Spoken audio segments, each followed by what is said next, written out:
উপরে দুইজন পরামর্শ করে গর্তের মুখটা বন্ধ করে দিবে, কিন্তু ভিতরে আবু হামজা খুরসানি কিচ্ছু কয় না। উনি মনে মনে ভাবতেছেন তারা যাই করে করুক, কিন্তু তারা তো আমার কাছ থেকে 20-22 হাত উপরে। আল্লাহ যে বলছে আমার নিকটে নিকটে যিনি আছে ইনার কাছে আমার দুঃখটা বলি, জোরে জোরে কোন সুবহানাল্লাহ। এদিকটা দুই লোক বড় পাথর দাগ খায় আনতেছে কুয়ার গর্তের মুখ বন্ধ করার জন্য, যাতে কোনো মানুষ এর ভিতরে না পড়ে, কিন্তু ভিতরে যে একজন আছে ধাক্কায় আনতেছে। আনতে আনতে আনতে আনতে আনতে আনতে একেবারে বড় পাথর আইনা গর্তের মুখের মধ্যে ফালাইছে, যাতে এর ভিতরে কোনো মানুষ না পড়তে পারে। ফালাইয়া তো চলে গেছে। এখন বিপদ বাড়ছে না কমছে? ভিতর থেকে শেখ আবু হামজা খুরসানি কয়, প্রভু গো, তুমি না কইছো তোমার নবীরে দিয়া, তুমি না আমাদেরকে বুঝাইছো, ডাকলে বলে তুমি নিকটে, তুমি যখন নিকটে আমি অন্য কাউরে ডাকবো না। মুখ বন্ধ হয়ে গেছে, ডাকতেছে গাফুর রহিম নাম তোমার আল্লাহ হো আল্লাহ হো আল্লাহ, ইয়া রহমানু নাম তোমার আল্লাহ হো আল্লাহ হো আল্লাহ।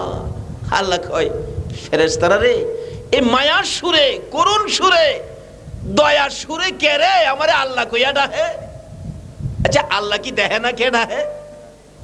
সঙ্গে সঙ্গে আল্লাহ কয়, আমি আর সহ্য করতে পারি না, যা ও জংলার ভাগ, আমার ওলি শেখ আবু হামজা খুরসানি কুয়ার ভিতর থেকে আমাকে ডাকতেছে, যা যা তাড়াতাড়ি যা, কুয়ার ভিতর থেকে এই শেখ আবু হামজা খুরসানিকে উঠায় দেয়া। বাঘ বাচ্চারে দুধ খাওয়াই দিচ্ছিল, হুকুম হইছে আল্লাহর পক্ষ থেকে। বাঘ কয়, বাচ্চারা রে দুধ খাওয়া বন্ধ কর, আমি মালিকের হুকুমে যাইতাছি। বাচ্চা পিছে পিছে দৌড়ে নিষেধ দেয়, আইস না, আমি আইতাছি, তোরা বইসা থাক। দৌড়ায় যায়, মাথা দিয়া ধাক্কায় পাথর সরাইয়া ডাইন পাওটা ভিতরে ঢুকাইছে। আচ্ছা, বাঘের পাও কি 20-22 হাত লম্বা? আল্লাহ কই তুই দিতে থাক, কারণ আমার বান্দা আমারে ডাকছে, আমি নিকটে থেকে যদি তার এই উপকার না করি তাহলে তাইলে আমি কি করব? বান্দার ডাকের একটা বিনিময় তো দিতে হবে। বাঘের পাও বাড়াইয়া দিছে বিনিময়। যাইতে যাইতে একবারে 22 হাত নিচে শেখ আবু হামজা খুরসানির সামনে কে যেন বলতেছেন, ধরো দেখো তোমার সামনে। ধরছে, দেখে পশমও আছে, ভালো করে ডাট করে ধরছে। বাঘে কই যে আশা আইছিলাম এটা হইছে, দেখা যা, টাইনা উপরে উড়াইছে। শেখ আবু হামজা খুরসানি কই, খোদা গো, মরছিলাম মরছিলাম কুয়ার ভিতরে ফইরেই মরতাম, ওখানে যে বাঘে খাইব। চোখ বন্ধ করে ডাকতেছে, বাঘ আমারে খাইস না। বাঘ মাথার নিচে দিয়া যাইতেছে। কি বলেন, বাঘ কি খাইতে আইছে নাকি বিপদ উদ্ধার করার জন্য আইছে? এই বিপদ উদ্ধার করানোর জন্য বলছে কে? সেই আল্লাহই তো বলতেছেন, তোমরা আমারে তালাশ করো, আমি নিকটে, আমি দূরে না, কিন্তু আমার কাছে তোমাদের কোনো কথা থাকলে, দাবি দেওয়া থাকলে তোমরা বলো, সব দাবি দেওয়া আমি পরিশোধ করে দিব। আজকে জংলার ঘোড়া, জংলার হরিণ, পশু পাখি পর্যন্ত দাবি আদায় করে নিয়ে যায় আমার নবীর নাম বেচ্ছা, কিন্তু আমরা নবীর উম্মত হইয়া দাবি আদায় করতে পারি না। আদম নবী দোয়া কবুল করায় আমরা নবীর দোহাই দিয়া, কিন্তু আমরা পারি না। ঈসা নবী আখিরি নবীর উম্মত হয়ে যায়, এই নবীর উম্মতের বরকত বেশি ভাইয়া, দরখাস্ত করে আমার আখিরি নবীর উম্মত করো, আল্লাহ কবুল করে, কিন্তু আমরা পারি না কোনো কিছু কবুল করাইতে। কিন্তু কিভাবে কবুল করাবেন, দরজাটা এখনো খোলা। আল্লাহ রাব্বুল আলামিন বলতেছেন, ওয়াইজা সালাকা ইবাদি আন্নি ফাইন্নি করিব, নবী গো আপনি বলে দেন আমার বান্দারা আমারে ডাহে, আমি নিকটে। এরপর আবার ডাকে, উজিব দাওয়াতাদ দাঈ ইজা দাআন, তাদের কি কোনো দাবি দেওয়া আছে? আমার কাছে কোনো আশা আছে, দরখাস্ত আছে? যদি দাবি দেওয়া থাকে তাহলে বলুন, বলুন আপনি, তারা যেন দাবি দেওয়া আমার কাছে পেশ করে। তাইলে কি করব? ফালিয়াস্তাজিবু লি ওয়ালিউমিনু বি লাআল্লাহুম ইয়ারশুদুন, আমার বান্দার সকল দাবি দেওয়া আমি আল্লাহ পরিশোধ করে দিব। সুরে সুরে বলুন সুবহানাল্লাহ। কিন্তু আমরা দাবি করতে পারি না, বিধায় পারি আমরা আল্লাহর কাছ থেকে আদায় করতে পারি না। আর দাবি করলেও স্বার্থের দাবি, সঠিক দাবি করতে পারি না। দাবি করলেও যেইভাবে দাবি করার কথা এইভাবে পারি না, যেইভাবে নামাজ পড়ার কথা এইভাবে পারি না, যেইভাবে হজ করার কথা এইভাবে আমরা করি না, যেইভাবে সন্তানাদি মানুষ করার কথা এইভাবে আমরা করি না, যেইভাবে মহিলাদেরকে পর্দায় রাখার কথা এইভাবে আমরা পর্দায় রাখি না, যেইভাবে মহিলাদের স্বামীর খেদমত করার কথা এইভাবে মহিলারা স্বামীর খেদমত করে না। এই জন্য আল্লাহ ডাক শুনে না, নাইতে কথা মতো ডাকলে আমার আল্লাহ মহিলাদের ডাকও শুনে। আল্লাহু আকবার। কেমন শুনে? বাস্তবে আসুন, ইতিহাসের ঘটনা। নৌকা দিয়ে যাচ্ছে নদী পথে, কর্ণফুলী নদী ধরুন, ঝড় তুফানে নৌকাটা ভাঙ্গা টুকরা টুকরা করে দিলেন। একটা মহিলা 1 মাসের একটা বাচ্চা, ছেলে বাচ্চা, 1 বছরের, 1 মাস নয় 1 বছর, 1 বছরের ছেলে বাচ্চাটা বুকে বাম হাতে চাপাইয়া ধরে নদীর মধ্যে সাঁতরাইতেছে আর ডাকতেছে, খোদা গো তুমি না বলে নিকটে, আমি আমার কুলের সন্তানটা নিয়ে বিপদে পড়ছি, তুমি যদি নিকটে হয়ে থাকো এই বিপদ থেকে আমারে, আমার কুলের সন্তানটারে তুমি বাঁচাও। আল্লাহ যে বলছে নিকটে, আসলে কি এটা সত্য নাকি মিথ্যা? কিন্তু আমরা তো এটারে কাজে লাগাইতে পারি না। আল্লাহর কথা তো সত্য। মহিলা ডাকতেছে, কানতেছে আর 1 হাতে সাঁতরাইতেছে, 1 বছরের বাচ্চাটার 2 গালে চুমাইতেছে আর বলতেছে, বাবা গো আমি মা থাকতে তোমার জীবনটা শেষ হইতে দিব না। হঠাৎ দেখে একটা কাঠের টুকরা, বড় আকারে একটা কাঠের টুকরা সামনে আইসা বাসছে। এটার মধ্যে হাত দিছে, দেখে একটু ভর রাখে, তুফান কমে গেছে, ঢেউ থেমে গেছে। এখন বাচ্চা বুকে নিয়ে বলতেছে, খোদা গো তুমি বুঝি আমার এই বিপদ থেকে উদ্ধার করবা। কিন্তু তুফান থেমে গেছে, কাঠের টুকরায় ভর রাখতে পারতেছে, কিন্তু দেখা যায় একটা লম্পট যুবক মহিলাটার দিকে নদীর মধ্যে সাঁতরায় আসতেছে। তার নিয়ত ভালো না, কাছাকাছি আসতেছে আর হাসতেছে। মহিলা ডাকতেছে, মাবুদ, ভাবে বোঝা যায় আমার ইজ্জতের উপর আঘাত করবে, তুমি না ডাক দিলে শোনো। আল্লাহু আকবার কন্যা। এটা মহিলা, আরে ডাকতে পারলে মহিলার ডাকও তো শুনে। মাবুদ রে, বিপদ দেখা যায় একটার পর আর একটা বিপদ, আমি তোমার দরবারে হাত বাড়াইলাম, তুমি যখন নিকটে আছো আমার ইজ্জতের গাঠুরি তোমার কুদরতি হাতে দিলাম, আমার ইজ্জত গাঠুরি বানায়া তোমার কুদরতি হাতে দিলাম। কিন্তু যুবকটা আসতেই আসে, থামে না। আবার ডাক দিলেন, প্রভু গো আমার ইজ্জতের হেফাজত কি তুমি করবা না? তুমি যদি আমার নিকটে থাকো আমার ইজ্জতের হেফাজত করো। তারপরও যুবকটা কাছে আইসা গেছে, এবার আর ডাকে না। 2 বার ডাকলাম, তুমি যখন আমার ডাক শোনো না আর আমি তোমারে ডাকবো না। আল্লাহ কয়, না রে ও বান্দি, আমি তো তোর ডাক শুনছি। বলুন আল্লাহ ডাক শুনছে কিনা? কথা মতো ডাকছে আর ডাকও শুনছে। কাছাকাছি আইসা ইতিহাস লেখে, মহিলার জীবনী লেখে, নিষ্ঠুর যুবক ওই মায়ের কুল থেকে বাচ্চাটাকে টানতেছে আগে সরানোর জন্য। মা বাচ্চা ছাড়তে রাজি না, বাচ্চা মায়ের গলায় ধরে রাখছে, গলা ছাড়তে রাজি না। দুঃখিনী মা বাচ্চা বুকে নিয়ে রাখছে, নিষ্ঠুর যুবক বাচ্চাটার গলায় ধরে টাইনা মার কাছ থেকে সরাইয়া নিয়ে গেছে, মায়ের সামনে বাচ্চাটারে পানির মধ্যে ফেলে দিছে। ওই 1 বছরের বাচ্চা মায়ের দিকে তাকাইয়া মা মা কইয়া পানির নিচে চলে যাইতেছে। মহিলা 2টা হাত বাড়াইয়া কান্দে, মাবুদ রে তুমি যদি আমার নিকটে থাকো আমার কলেজার টুকরা সন্তানটারে হেফাজত কইরো। দিয়া দিছে বাচ্চা পানির নিচে, আল্লাহরে কই হেফাজত করতো। খুদ কেমন ঘটনা। তারপরে নিষ্ঠুর যুবক বাচ্চাটারে পানি ফেলে দিয়ে মহিলাটার গায়ে হাত দিতে চাইলে, হাত দেওয়ার আগে আগে পিছনে একটা কুমির হাজির হয়ে গেছে। সুবহানাল্লাহ। মহিলাটা দেখতেছে কুমির এসে যুবকটাকে টাইনা ধরলো, পিছনে নিয়ে টুকরা টুকরা করে ছেড়ে ফেলেছে, কিন্তু মহিলাটারে কিছু করে নাই। এবার মহিলা ভেবেছে নিশ্চয়ই আমার ডাক আমার আল্লাহ কবুল করেছে।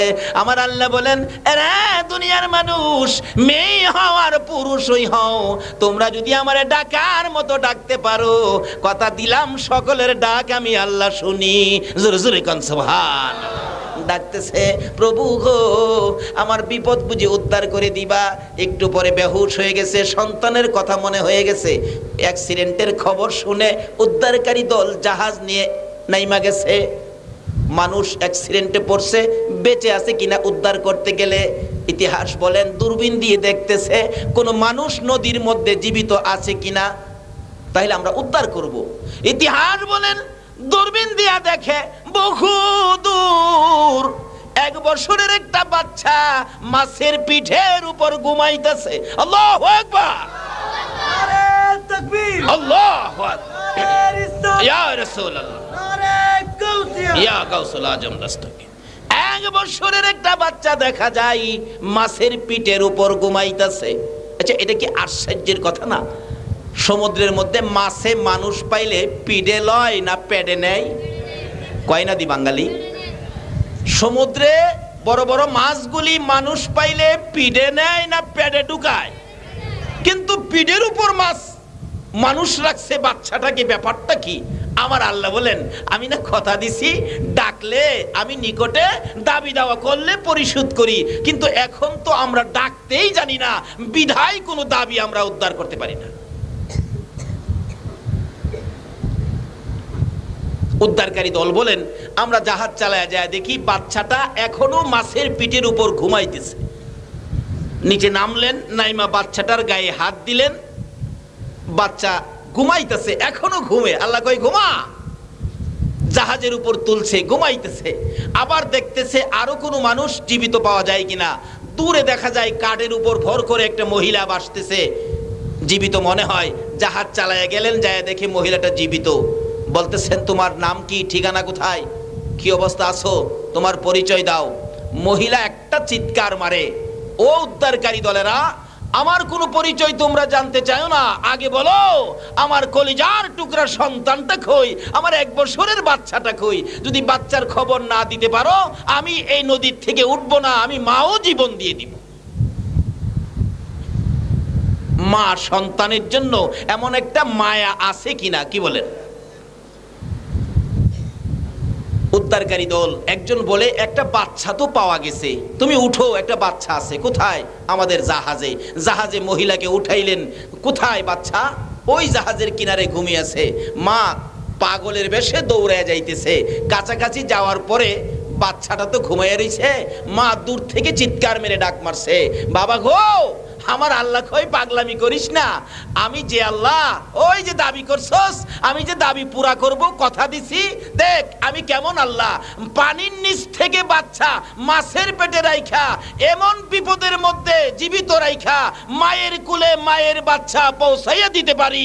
জোরে জোরে কোন সুবহানাল্লাহ, তাকবীর, আল্লাহু আকবার, নারে রিসালাত, ইয়া রাসূলুল্লাহ, নারে গাউসিয়া, ইয়া গাউসুল আজম মিলাদুন নবী, জিন্দাবাদ। বলুন মদিনা। সে আল্লাহ এখনো আছে কিনা? কিন্তু এখন পুরুষের ডাক হই শুনে না, আর মহিলার ডাক শুনবো। যদি এখনো ডাক দিতে পারে, মহিলাদের ডাক, কি বলেন শুনবে কিনা? কিন্তু কোন মহিলার ডাক শুনবে? আসুন শিক্ষা দিবেন নবী। আল্লাহ রাব্বুল আলামিন নিজে বলেছেন, তোমরা কি করো, নবীর সাথে সম্পর্ক করো, নবীর কাছ থেকে শিক্ষা নাও।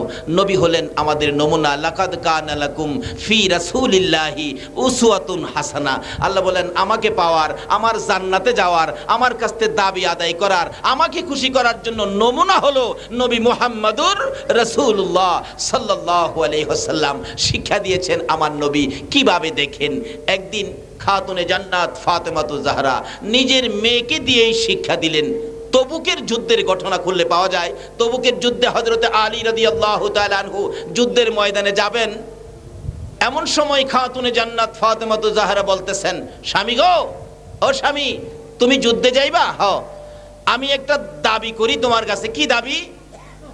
আমার জন্য একটা নতুন কাপড় আনবা, কারণ তোমার কাছে বিয়ে হয়েছে যেদিন, নতুন কাপড়ও তুমি দিতে পারো নাই। আমার মৃত মা খাদিজাতুল কুবরা রাদিয়াল্লাহু তাআলা আনহার কাপড় পরে আমি ফাতেমার বিয়ে হয়েছে। ও মা বোনেরা, যে খাতুনে জান্নাত ফাতেমাতুজ জাহরা বেহেশতি মহিলাদের সরদারিনী হবে, তার জীবনী খুলো, তা কি করেছে। আর এত রঙে রঙের কাপড় পায়া তোমরা কোন দিকে কি করতেছো? আসলে এই নবীকে চিনতে পারলে, নবীর আদর্শ, নবীর তরিকা বুঝতে পারলে সহজ হয়ে যাবে। আমি কিতাবাদি খুলে খুলে দেখছি মহিলারাই নবীরে চিনছে আগে। সুবহানাল্লাহ। মহিলারাই নবীরে চিনছে আগে। ওই রকম মহিলা যারা ছিল তাদের পেট থেকে নেককার আলেম উলামা ওলি গাউস কুতুব জন্মগ্রহণ করেছে। যাই হোক, বলতেছিলাম খাতুনে জান্নাত ফাতেমাতুজ জাহরা বললেন, স্বামী গো, আমাকে একটা নতুন কাপড় আনবেন আমার জন্য। কারণ বিয়ে হইছে মার পুরান কাপড় পরে, মৃত মায়ের কাপড় পরে। এই পর্যন্ত দুইটা সন্তানের মা হইলাম, হাসাইন আর হুসাইনের মা হইলাম, আমাকে একটা নতুন কাপড় দিলেন না। স্বামী গো, যুদ্ধ থেকে আসার সময় আমার জন্য একটা নতুন কাপড় আনবেন। আচ্ছা বলুন তো, স্বামীর কাছে স্ত্রী এভাবে কাপড় দাবি করার অধিকার আছে না? ফাতেমা ন্যায্য দাবি করছে, এরপরও হযরতে আলী রাদিয়াল্লাহু তাআলা মনটা একটু বার হয়ে গেছে। কেন? যুদ্ধের ময়দানে যাইতেছি, ফাতেমা এই সময় দাবি করলো, বাসি না মরি যুদ্ধক্ষেত্রে, মনটা একটু ভার, রওনা হয়ে গেছে। পিছে পিছে হাসাইন আর হুসাইন যা কিছু হইতো নানার কাছে টপ করে বলে দিত। দৌড়ে যাইয়া আমার নবীর কানে কানে বলে দিলেন, নানা গো, আমার মা আমার বাবা যুদ্ধে যাওয়ার সময় একটা জামার দাবি করেছিল, আমার বাবার মনটা একটু বাড়ি হয়ে গেছে। এই খবর টুকুন পাইয়া আমার নবী ফাতেমার ঘরে আসে না। কি শিক্ষা দিয়ে গেলেন? কার ডাক শুনবে? কার ঘর থেকে ওলি হবে, গাউস কুতুব হবে? আজকে ওলির জীবনী আছে, ওলি নাই। আর আলেম উলামা যদিও হয়, রাজনীতি ফাজনীতি কইরা, দ্বন্দ্ব বন্ধ কইরা, বোমা টুমা মাইরা একেবারে মুসলমানের কলঙ্ক কইরা তে রাখে।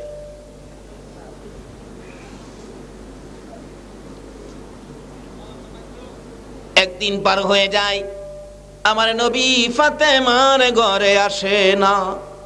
2 দিন পার হয়ে যায়, ফাতেমার ঘরে আসে না। 3 দিন পার হয়ে যাবে, সকাল থেকে ডাকতেছে। ফাতেমা চোখের পানি বন্ধ করতে পারে না। প্রত্যেক দিন সকাল সন্ধ্যা বাবা আমার ঘরে আসতো, আমার খোঁজ নিত। আজকে কেন বাবা আমার ঘরে আসে না? অথচ ফাতেমা বলেন, আমার বাবা এত আদর করতো, আমি ফাতেমাকে মা মা বলে ডাকতো। কোথাও যদি যাইতো আমার বাবা, যাওয়ার সময় আমি ফাতেমার কাছ থেকে বিদায় নিয়ে যাইতো। আর ওই সফর শেষ করে এসে আমি ফাতেমার খোঁজ খবর আগে নিত। জোরে কোন সুবহান। কেন আগে নিবে না? আমার নবীর জীবনী যেদিন মা খাদিজাতুল কুবরা রাদিয়াল্লাহু তাআলা আনহা দুনিয়া থেকে বিদায় হয়ে যাবেন, ওই দিন বিছানায় শুয়ে শুয়ে খাদিজা চোখের পানি ছেড়ে ছেড়ে কাঁদতেছে। আমার নবী দৌড়ে এসে খাদিজার মাথার পাশে বসে গেছে। রে খাদিজা, এমন করে তুমি কেঁদো না, তোমার কান্দা দেখলে আমার মন মানে না, সইতে পারি না রে খাদিজা। তুমি যদি কান্দো আমার কলিজা মানে না। মক্কা নগরীতে যেদিন আমার মা ছিল না গো, যেদিন আমার বাবা ছিল না গো, দাদা ছিল না, দাদি ছিল না, যেদিন মক্কা নগরীতে আমি নবী একা ছিলাম, আমি বিপদে ছিলাম, মানুষ আমাকে গালি দিত, আমাকে মারতে আসতো, আমাকে ধাক্কা দিত। ও খাদিজা, তুমি দি আমার বিপদ মুহূর্তে তোমার জীবন জৈবন সব আমার পায়ের উপর ঢেলে দিয়েছিলা।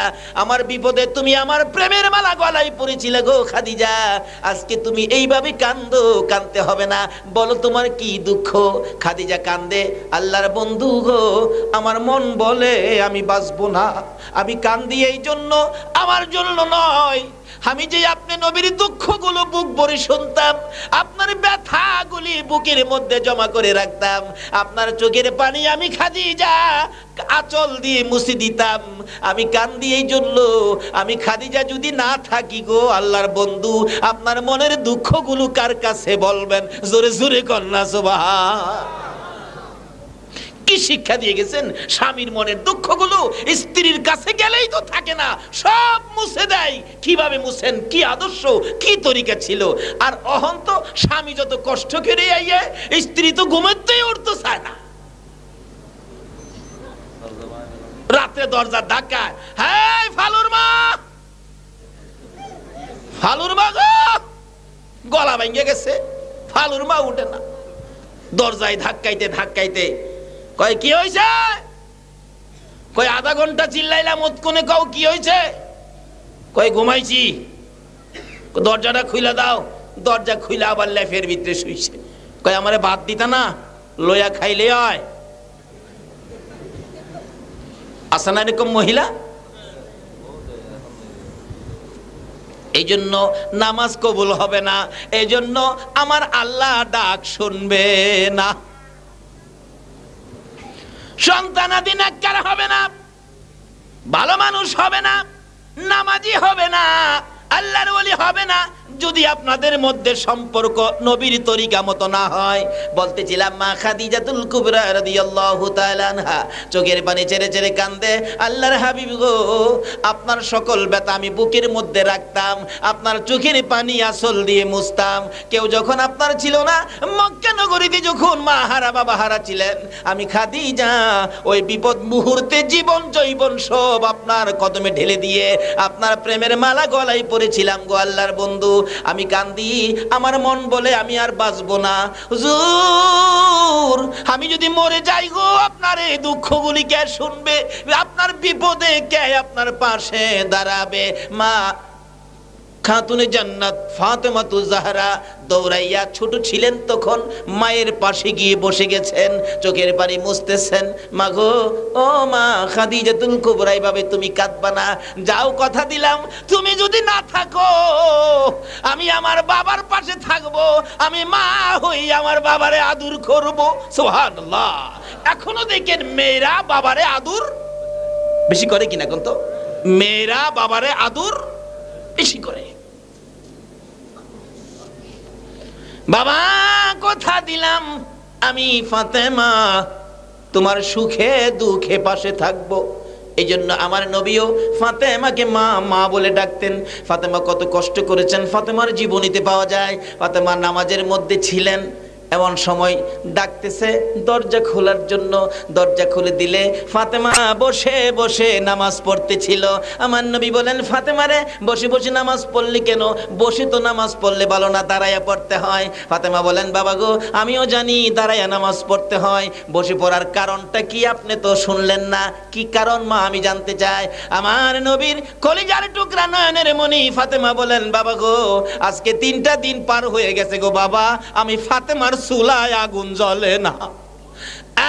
বাবা, না খাইয়া থাকতে থাকতে আমি ফাতেমা দাঁড়াইতে পারি না বাবা গো, তারপরেও নামাজ ছাড়ি না, দাঁড়াইতে পারি না, বসে বসে হইলেও আমি নামাজ আদায় করি। জোরে জোরে কন্যা সুবহানাল্লাহ।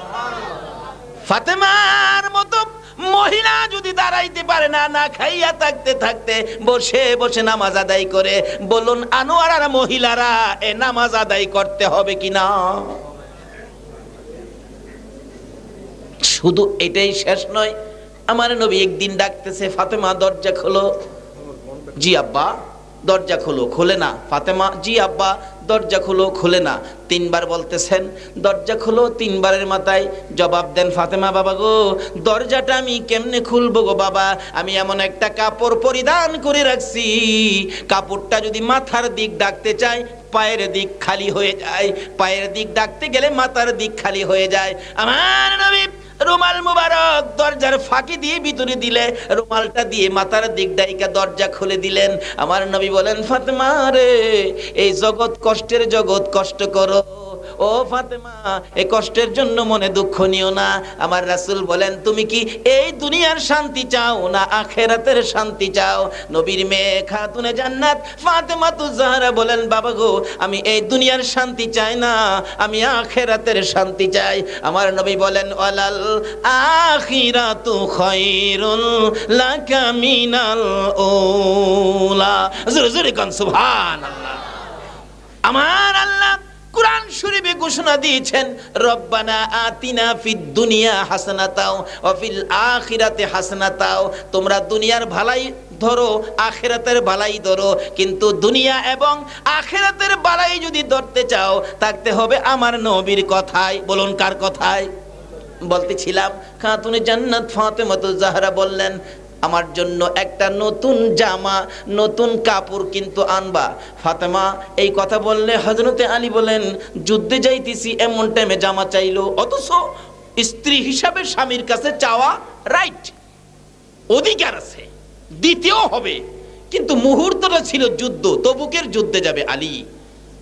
হাসান হুসেন দুইজন গিয়ে খবর দিছে, নানা গো মাঝে জামা চাইছে আব্বার কাছে, আব্বা তো দেখলাম একটু মনটা ভারী হয়ে গেল, নবীজি আর ফাতেমার ঘরে আসে না।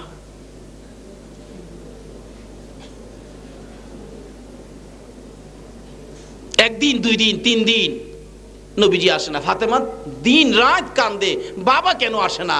দুই ছেলেকে পাঠাইছে, যাও তোমার নানারে নিয়ে আসো। নবীজি খবর দেয়, ফাতেমা নতুন জামা চায়া স্বামীর মনে কষ্ট দিচ্ছে। অনেক মহিলারা স্বামীর মনে কষ্ট দেয়নি হোক, আল্লাহু আকবার। রাখলাম এখানে। খাতুনে জান্নাত ফাতেমাতুজ জাহরা একদিন বলছিলেন, বাবা গো, নবীজিরে বলে, বাবা গো আমি তো নবীর মেয়ে, হ্যাঁ, আমি তো হাসাইন আর হুসাইনের মা, হ্যাঁ, আমি তো হযরতে আলীর বিবি, হ্যাঁ, আমি নাকি বেহেশতি মহিলাদের সর্দারিনী, হ্যাঁ বাবা। আচ্ছা আমি তো বেহেশতে গেলে আমার পাশের বেহেশতিটা, আমার পড়োশি বেহেশতিটা কে হবে, কোন মহিলাটা হবে বাবা, আমাকে একটু বলবেন? আমার নবীজি বলেন, ফাতেমা রে, তোমার পাশের বেহেশতি মহিলা হবে একজন কাঠুরিয়ার বিবি, গরিবের বউ। ফাতেমাকে, বাবা কাঠুরিয়ার বিবি, এই মহিলাটা কোথায়, আমি কি দেখতে পারবো? নবীজি ঠিকানা বলে দিলেন, ওই মহিলাটার বাড়ি এদিকে, এইভাবে তুমি গিয়া দেখা করতে পারো। সকালবেলা খাতুনে জান্নাত ফাতেমাতুজ জাহরা দৌড়ায় গেছেন সকালবেলা মহিলাটাকে দেখতে। বাড়ির সামনে আওয়াজ দিলেন, মহিলা বললেন, কে? আমি ফাতেমা, হাসাইনের হুসাইনের মা, আলীর বিবি, নবীর কলিজার টুকরা, নয়নের মণি, আমি ফাতেমা। মহিলাটা ভিতর থেকে বলতেছেন, ফাতেমা গো বোন, আপনি আসছিলেন কষ্ট করে, কিন্তু আপনার সাথে যে আমি দেখা করব, আমি তো আমার স্বামীর কাছ থেকে অনুমতি রাখি নাই। নবীর মেয়ের সাথে দেখা করব, স্বামীর অনুমতি চাই। আচ্ছা অনুমতি ছাড়া যদি দেখা করে স্বামী কি রাগ হইব? আরো খুশি হইব, কিন্তু কয় বোন আপনার সাথে দেখা করব, আমি অনুমতি রাখি নাই, আপনি কালকে আইসেন, আমি আমার স্বামীর কাছ থেকে অনুমতি রাখবো। ডাকতেছে, আচ্ছা ঠিক আছে। পরের দিন সকালে রওনা হয়েছে।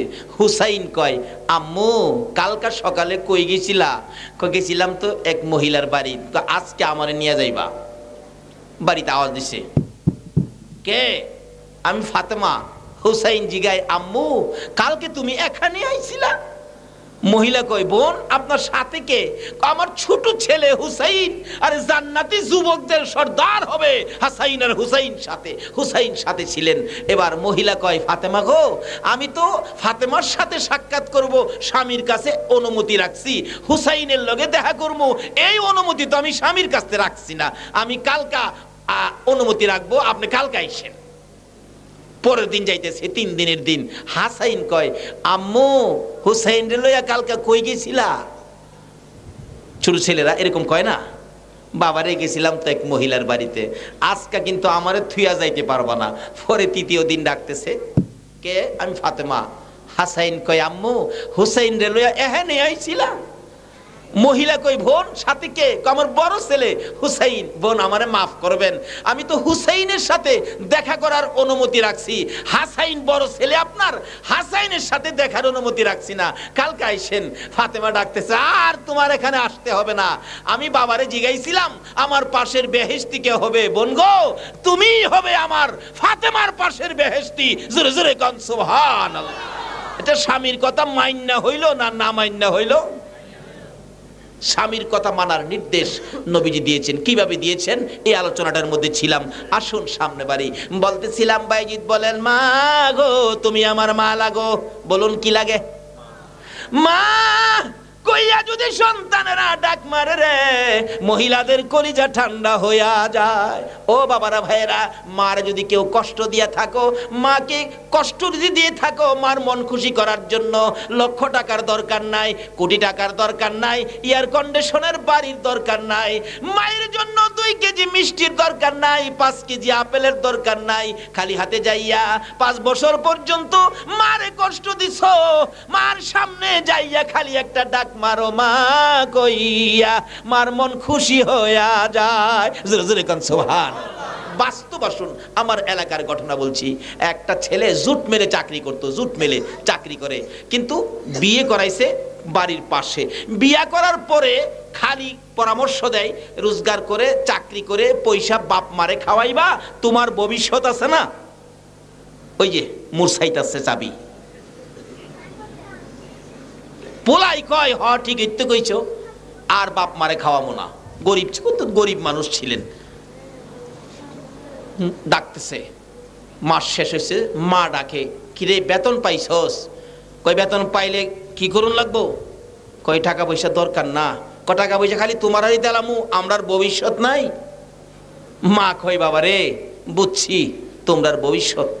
যেদিন 3 দিন 3 মাস শিশু সন্তান প্রস্রাব পায়খানা করে বিছনা লাটফাট করে দিতা, আমি মেতরের মতো পরিষ্কার করতাম। আমি তো ভবিষ্যৎ খুঁজছি না রে, আজকাই তুই ভবিষ্যৎওয়ালা হয়ে গেলি। যাও বাবা যাও, যাও ওই বাঙ্গা করে থাকো। ভবিষ্যৎ খুঁজে মাশাআল্লাহ 1 মাস 2 মাস 6 মাস পর্যন্ত চাকরি। কিছু পয়সা থাকে, কিছু পয়সা রাখে, কিছু পয়সা খরচ করে, এবার কিছু জমি জমা রাখা 20-25 মণ দানের মালিক হইল। মানুষ মাত্র 2 জন, দানের মালিক হয়ে গেছে 25 মণ। এখন 2 জনের আনন্দ কে দেখে? হঠাৎ তার বাবা মানুষের বাড়িতে কাজ করত, গরিব মানুষ, অসুস্থ হয়ে 8 দিন কাজে যাইতে পারে নাই, ঘরে খাবার নাই, একবারে 8 দিন পর্যন্ত ঘরে খাবার নাই। ছোট্ট একটা ভাই ছিল, ভাইটা কান্দে, মা বড় ভাইয়ের ঘরে ধান আছে, একটু ধান নিয়ে আসো না, আমার বাবা রোজগার করলে ধান কিনা দিয়া দিও, পেটের খিদা সহ্য হয় না। মা বলতেছেন, বাবারে কেমনে যামু? হ্যাঁ তো 6 মাস যাবত আমারে মা কইয়া ওই ডাকে না, কেমনে যামু তার কাছে? আমার তো লজ্জা করে রে বাবা। কি কমু, পেটের খিদা মা সইতে পারতেছি না। মা দুঃখে বলতেছেন, আমার কলিজাটা খুইলা খায় না, তবু হের কাছে যাবো না। কি করবো, ছোট ছেলের কান্নায় গেছে বেহায়ার মতো, যায় বলতেছে, বাবা তোর ঘরে এত ধান, আমারে 1 মণ ধান দিয়া দে, তোর বাবা রোজগার করলে দিয়া দিমু। তোর ছোট্ট ভাইটা 8 দিন যাবত পেটের খিদা, দেখ চেহারাটা চাওয়া যায় না। হ্যাঁ কয় বুঝালই, মা দান চাইছে, এর বুঝবার বাহির হইছে। যাইয়া বাড়িওয়ালির সাথে বুঝছে, মা দান চাইছে 1 মণ, দেওয়া যাইব? বাড়িওয়ালি কয় নিষেধ করে দাও, কষ্ট করে জুড়াইছি, এটা খায়া শেষ করতো, তোমারে দেওয়া যাবে না। হ্যাঁ এমনি গিয়া কইছি, কষ্ট করে জুড়াইছি, আমারে শেষ করতে খায়া দেওয়া যাবে না। মা কষ্ট পাইছি নিকন্ত, চোখের পানিগুলি মুছতেছে, ঘরের ভিতর ঢুকতেছে, তার বাবা অসুস্থ, বলতেছে, তুমি কান্দো কে, ব্যাপারটা কি? যে বড় ছেলের লেগে এত কষ্ট করছো, আজকে আমারে 1 মণ দান দিল না।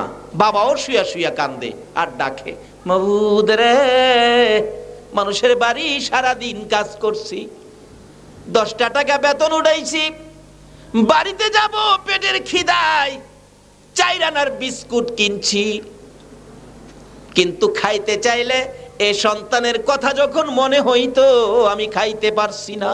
বাড়িতে যাইয়া ঘুমিয়ে গেছে, ঘুম থেকে উঠাইয়া এই বিস্কিটগুলি যদি আমি বাবা সন্তানের না খাওয়াইতে পারছি, সারাটা রাত আমার ঘুম হইছে না। এই সন্তান আমাকে 1 মণ দান দিল না, বাবাও কান্দে।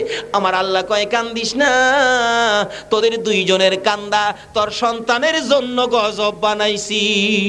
বলুন, মা বাবারে কষ্ট দিয়ে চোখের পানি বাহির করলে এই গজব যদি সন্তানের উপরে যায়, এই গজব থেকে বাঁচাইবার মতো কোনো মন্ত্র, কোনো শক্তি, কোনো ব্যক্তি পৃথিবীর জমিনে আছে? গজবটা কি হয়েছিল? আজ থেকে প্রায় 30 বছর আগের কথা বলছি, আমি তখন ছোট, 30-32 বছর আগের কথা। তাই এখন একটু খুশখুশি করে খালি কাশে, বিবি কই তুমি খালি কাশো কে? কো বুঝি না তো। কো ডাক্তার দেখাও। ডাক্তারের কাছে যাওয়ার পরেই ডাক্তার কয় আপনি আমার কাছে আইসেন না, আপনার কাছে কয় আপনার যক্কা হইছে। তখনকার সময় যার হইতো যক্কা তার নাই রক্ষা। এখন তো চিকিৎসা বাইরেছে, তখন চিকিৎসা ছিল না। যার হইতো যক্কা তার নাই রক্ষা। আরো কি মা বাবার চোখের পানিয়ে যক্কা।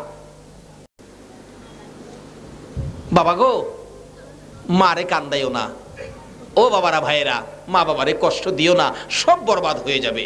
বলতেছিলাম এবার ডাকতেছে, ডাক্তার সাহেব চিকিৎসা কি করবেন? চিকিৎসা তো নাই, বাড়িতে যান গা, আপনার যক্কা।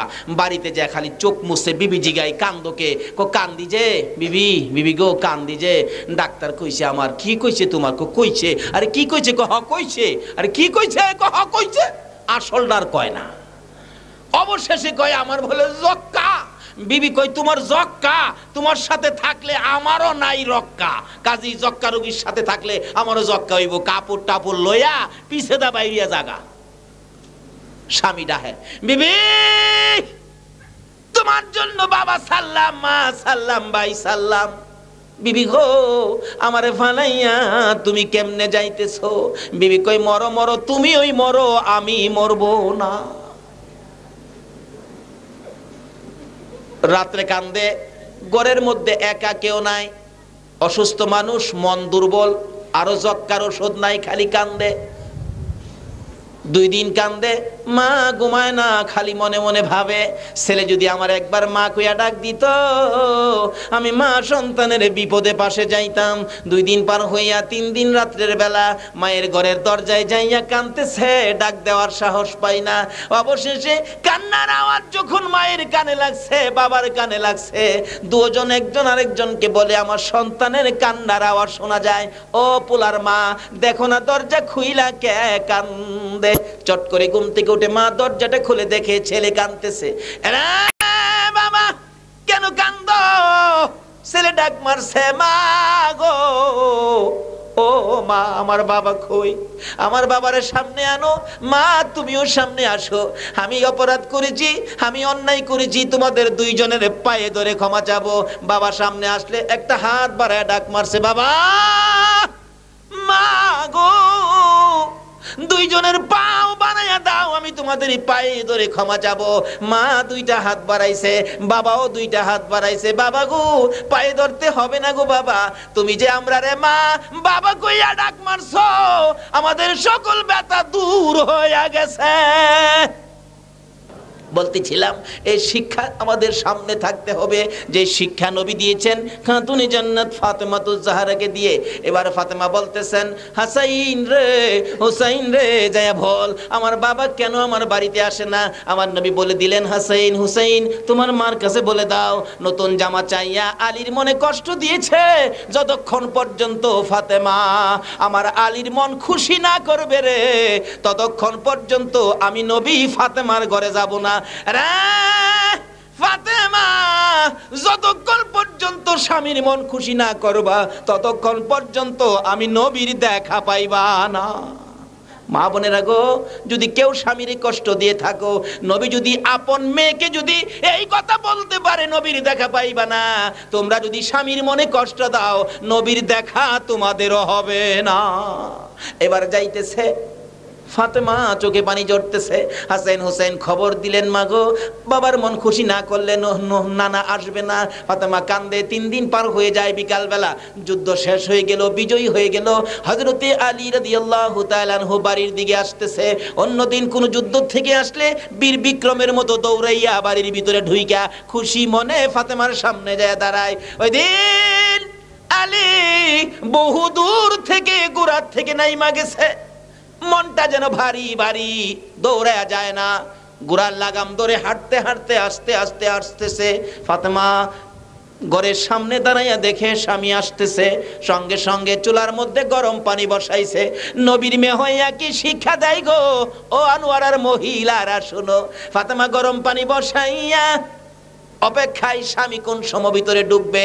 ভিতরে ঢুকলে দৌড়ে যাইয়া ঘোড়ার রশি হাত থেকে নিলেন, ঘোড়াটারে বাঁধলেন, হাত থেকে যুদ্ধের তরবারিটা নিলেন, ঘরের মধ্যে রাখলেন, যুদ্ধের পোশাকটা নিজের হাতে খুললেন, স্বামীরে টাইনা টাইনা ঘরের সামনে পাথরের মধ্যে দাঁড় করাইয়া গরম পানি দিয়া পাও ধুয়াইলেন, হাত ধুয়াইলেন, মুখ ধুয়াইলেন, আঁচল দিয়ে সবগুলি মুছে এমনি যায়া স্বামীর পায়ে পড়ে গেছে। জোরে জোরে কন্যা সুবহানাল্লাহ। ফাতেমা গো, স্বামীর পায়ে পড়ে চোখের পানি ছেড়ে ছেড়ে কান্দে আর ডাকে, স্বামী নতুন জামা চাইয়া তোমার মনে দুঃখ দিয়েছি, ওদিন থেকে আমার বাবা আমাকে দেখতে আসে না গো স্বামী, পায়ে ধরি বলো খুশি হইছ নি? যতক্ষণ পর্যন্ত খুশি না হইবা দুনিয়া কিয়ামত হবে, আমি ফাতেমা আলীর পাও ছাড়বো না। হাসাইন হুসাইন দুই পাশে দাঁড়ানো, হযরতে আলী মুস্কি মুস্কি হাসে। ফাতেমা ছেড়ে দাও, আমি তো খুশি, আমি তো তোমার প্রতি কোনো রাগ না, আমি তো নিজের প্রতি রাগ, কেন একটা জামা কিনে দিতে পারি না, এত গরিবী অবস্থায় পারতেছি না বিদায় নিজেকে নিজে ধিক্কার দেয়, তোমার প্রতি আমার কোনো রাগ নাই গো ফাতেমা, আমি খুশি হয়ে গেছি। এই ফাঁকে দিয়া দৌড়াইয়া হাসাইন আর হুসাইন আমার নবীর সামনে হাজির ডাকতেছে, নানা নানা গো, আজকে আমরা বাড়ি যাইবানি গো নানা। হাসাইন হুসাইন আমার আলী খুশি হইছে নি? হাসাইন হুসাইন দুই ভাই মিলে বুঝাইতেছেন, নানা গো আমার মা ফাতেমা বাবার পায়ে পড়ে গেছে, আমার বাবা মুস্কি মুস্কি হাসতেছে। এমনি সময় আমার নবী রওনা হয়ে যায়, ঘরের মধ্যে হাজির হয়ে গেলে ফাতেমা কান্দে, বাবা গো 3 দিন পর্যন্ত আইলা না, আমার খোঁজ খবর নিলা না। আমার নবী বলেন, আরে ফাতেমা নতুন জামা চাইয়া স্বামীর মনে দুঃখ দিয়েছো, এই দুঃখ লইয়া যদি যুদ্ধ আমার আলী মারা যাইতো রে ফাতেমা, তুমি ফাতেমা মারা গেলে আমি নবী তোমার জানাজায় শরীক হইতাম না। কি শিক্ষা দিলেন নবীজি নিজের মেয়েকে দিয়ে। আজকে তো মহিলারা একটু লেখাপড়া শিখলে স্বামীরে তো কেয়ারই করে না।